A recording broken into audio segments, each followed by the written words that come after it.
Okay, Bible and Daily Lifers, here we are. We are going through the New Testament in a year, one chapter a day, trying to get a lesson out of it or a promise out of it or something that we should be doing. In chapter 2 of Matthew. Now, Matthew, we've said that the ancient Jewish people who this was written to by Matthew saw this as Jesus being king. Jesus was the rightful heir to the throne of Israel in the day. In every chapter, we'll see something about the king.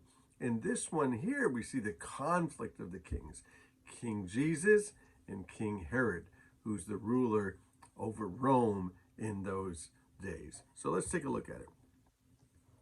Chapter 2, verse 1. Now, after Jesus was born, which you have to go back and read the previous chapter to see his birth, after Jesus was born in Bethlehem. Now, Bethlehem, the word means city of bread.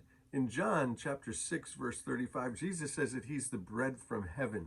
He was born there in Bethlehem. He is the bread of life for us. In Bethlehem in Judea, in the days of Herod the king. Now, Jesus is the king who's born, but Herod is the king there in Rome.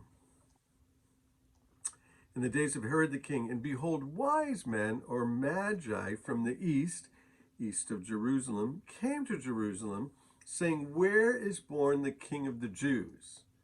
Well, in Rome, you had to have the king, the sovereign, who was worshipped as gods, really. And so where's the king of the Jews? There's a conflict there. King Herod's not going to like the idea that there's a competing king. Jesus being the king of our hearts. I hope he's the king of our hearts. They said, "For we saw his star as it rose, and we've come to worship him." Now, these were outsiders, which should be pretty interesting to us because they weren't of the family of Abraham, the family of Israel, the family of the Jewish people. They were outsiders, and it was probably the prophet Daniel that taught them to be students of prophecy, to be looking for the coming Messiah. And we'll see a lot of those prophecies in the book of Matthew, the prophecies about Jesus coming to be king and to be Lord of lords and King of kings. When Herod the king heard about this, he was troubled. Why? Because he is a rival king. And what you need to know about King Herod is he's very unstable and he's very jealous. They said it was better to be Herod's pig than to be one of his relatives, because he was afraid that his relatives were always looking for his throne and he might take them out. So King Herod, when he heard about this, he was troubled. And all of Jerusalem with him. And assembling all of the chief priests and the scribes of the people, he inquired of them where the Christ would be born. And they said it would be in Bethlehem, because that's what the prophets have written. Now, this is sort of a strange alliance, because the Jewish leaders didn't really get along with the government, and the government really didn't get along with the Jewish leaders. And so for them to be joined together is a strange thing. And we're going to find through the gospel that the religious leaders and the governmental leaders joined forces together against Jesus. So here's what the prophet said. The prophet said this: "And you, Bethlehem, in the land of Judah, are by no means the least among the rulers of Judah. For out of you will come a ruler." Well, Jesus is going to be a ruler. Herod's not going to like that Jesus is going to be a ruler. "And he will shepherd my people Israel." Interesting thing for a ruler to do, to be a shepherd. Jesus will talk about the people being like sheep without a shepherd, that Rome wasn't watching out for them, and neither were the religious leaders watching out for them. And so this prophecy comes from Micah. Well, Herod summoned the wise men together, and he ascertained, when did the star appear? And he sent them to Bethlehem, and he said, "Go and search diligently for the child, and when you have found him, bring me word that I also may worship." Well, his method of worship is going to be a little bit different than their method of worship, because he's going to try to kill the child so that he'll get rid of all rival kings. His jealousy is just rising up in him. Well, after listening to the king, they went on their way.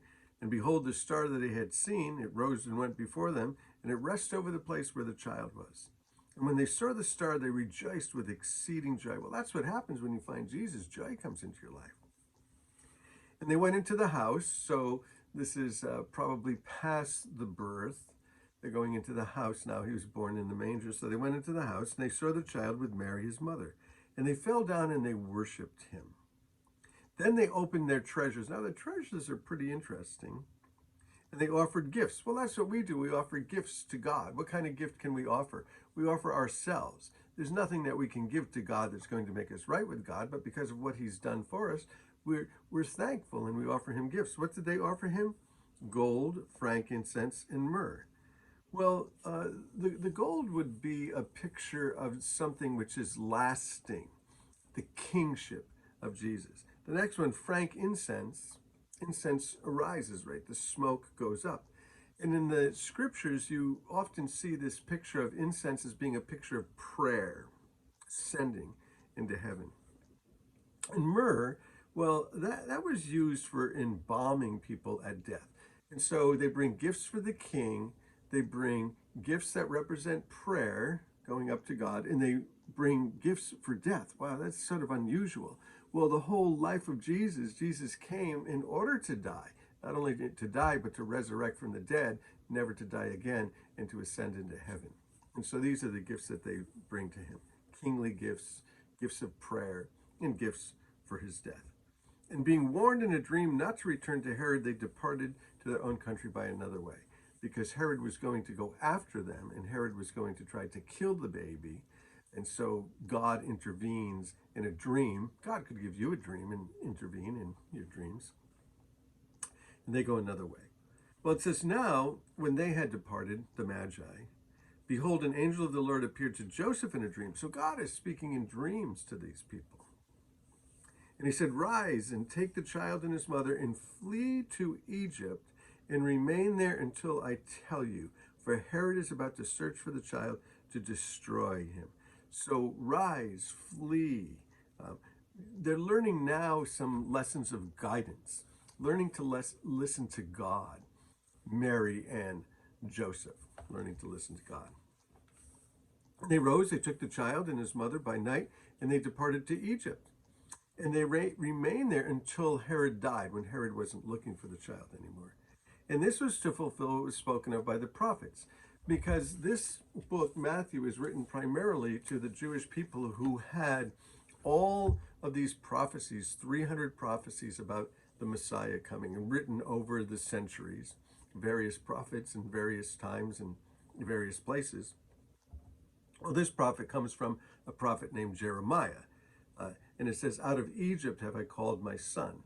Well, the prophecy had to happen for him to go down into Egypt so that he could be called out of Egypt. The prophecy is fulfilled. Then Herod, when he saw that he'd been tricked by the wise men, he became furious. And he sent and he killed all the male children in Bethlehem and in all of that region who were 2 years old and younger, not taking any chances, going to kill every child in that time frame, every male child, to make sure that the king would not rival him. It's crazy what people will do when ego gets a hold of them. Would kill them all, according to the time that he had ascertained from the wise men. And this was what was fulfilled from the prophet Jeremiah, when Jeremiah said, a voice is heard in Ramah, weeping in loud lamentation, Rachel weeping for her children, and she refused to be comforted because they're no more. So like the slaughter of the innocents is what this is known as. And then it says, verse 19, but when Herod died, behold, the angel of the Lord appeared in a dream to Joseph. Joseph is still getting revelation from God. God is still guiding him, still leading him. He's in Egypt. And he says, rise and take the child and his mother and go. Go to the land of Israel. So now they're going to go back home. For those who have sought the child's life are dead. And he rose, and he took the child, and he took his mother, and he went to the land of Israel.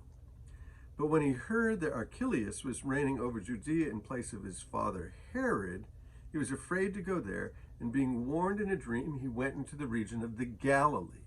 So there's Jerusalem is the city, and Galilee is the countryside, really, where the fishermen are, and all the farmers are, all the flocks and the herds. And he went and he lived in a city called Nazareth. So this is where Jesus would be called Jesus of Nazareth. again, we said in chapter 1 that his name wasn't, Jesus Christ. Christ wasn't his last name. Often they would tell your name by the town you came from. So Jesus of Nazareth. He went and he lived in a city called Nazareth, so that which was spoken by the prophets might be fulfilled, that he would be called a Nazarene. So in this chapter, you have a lot of fulfillment of prophecy. Again, there's 300 prophecies in the Old Testament concerning the Messiah. And as we go through, we'll talk about the probability of those happening. It's literally impossible for any human being to fulfill all 300 of those. But Jesus did, and here we have those. And again, we have Jesus being the king, and the other kings are jealous of Jesus, the king. And so that happens all through history, Jesus being the king. So keep on that theme, and we'll look at it every day. And God bless you, and see you guys soon for Matthew chapter 3. Bless you.